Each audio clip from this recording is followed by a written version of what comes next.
বৃদ্ধাশ্রম থেকে ছেলের কাছে এক বাবার চিঠি। আজ 4 বছর হলো তুই আমাকে দেখতে আসিস না খোকা। যদি পারিস আমাকে এক নজরে দেখে যাস।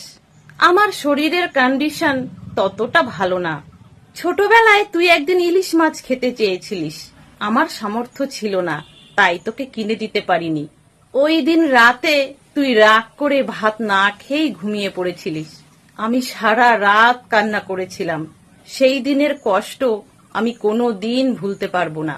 সেই থেকে আজ 32 বছর আমি ইলিশ মাছ খাই না।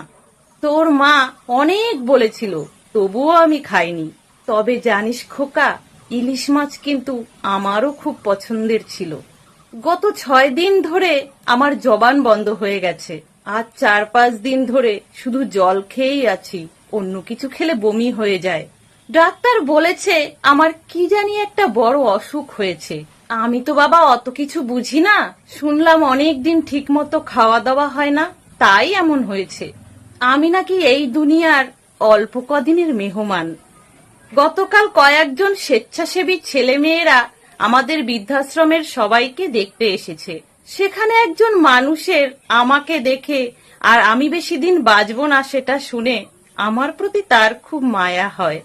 সে বলেছিল, কাকু আমি আপনার সন্তানের মতো, আপনার কি লাগবে আপনি আমাকে বলুন, আপনার যা যা লাগবে আমি আপনাকে কিনে দেব, আপনি শুধু আমাকে বলুন।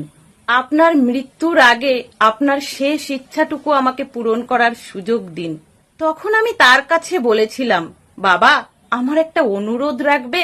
সে বলল, কাকু বলুন।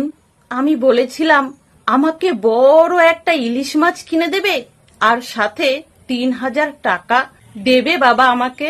সে বলল, অবশ্যই দেব কাকু, আপনি এর থেকে বেশি কিছু চাইলেও আমি দিতাম।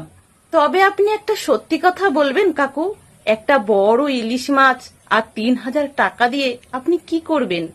আসলে ছোটবেলার সেই কষ্টটা আজও মনের ভিতরে লুকিয়ে আছে। আসলে আমার খুব ইচ্ছা করে আমার মৃত্যুর আগে আমার খোকা বড় ইলিশ মাছ দিয়ে ভাত খাবে আর আমি তা বসে বসে মন ভরে দেখব। তাহলে আমার আত্মা উপরে গেলেও শান্তি পেত। আর 3000 টাকা আমি আমার খোকার হাতে দেব।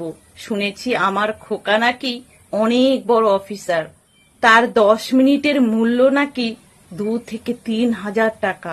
অবশ্য এই কথাটা আমার খোকার বউ বলেছিল আমাকে। তাই ভাবছিলাম যে 10 মিনিটে খোকা আমার সামনে বসে ইলিশ মাছ দিয়ে ভাত খাবে। সেই 10 মিনিটের টাকাটা আমার খোকাকে আমি দিয়ে দেব, যাতে তার বউ কষ্ট না পায়।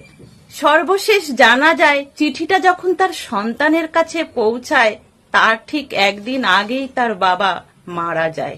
মারা যাবার সময় বাবার হাতে সেই 3000 টাকা মোড়ানো ছিল আর সাথে চিরকুট ছিল। সেখানে লেখা ছিল, মৃত্যুর আগেও শেষ দেখাটা হলো না খোকা, ভালো থাকিস আর তোর সন্তানকে মানুষের মতো মানুষ করিস। যদি আমার এই চিঠি তোর হাতে কখনো পড়ে, সেদিন হয়তো আমি আর এই পৃথিবীতে নাও থাকতে পারি।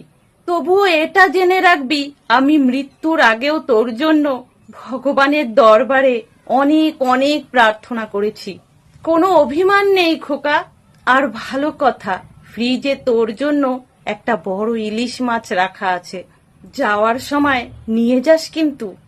ছোটবেলায় তুই একবার ইলিশ মাছ খেতে চেয়েছিলি, আমি কিনে দিতে পারিনি, তাই আজকে রেখে গেলাম। পারলে ছোটবেলায় দুঃখ দেওয়ার জন্য আমাকে মাফ করে দিস। বড্ড বেশি মিস করেছি রে খোকা, তোকে আর তোর মাকে। তাহলে বন্ধুরা, এই ছিল আজকের একটা ছোট্ট গল্প। যদি ভালো লাগে প্লিজ লাইক করে দেবেন, সাথে কমেন্টেও জানাবেন আপনাদের মতামত। সকলে ভালো থাকবেন, সুস্থ থাকবেন।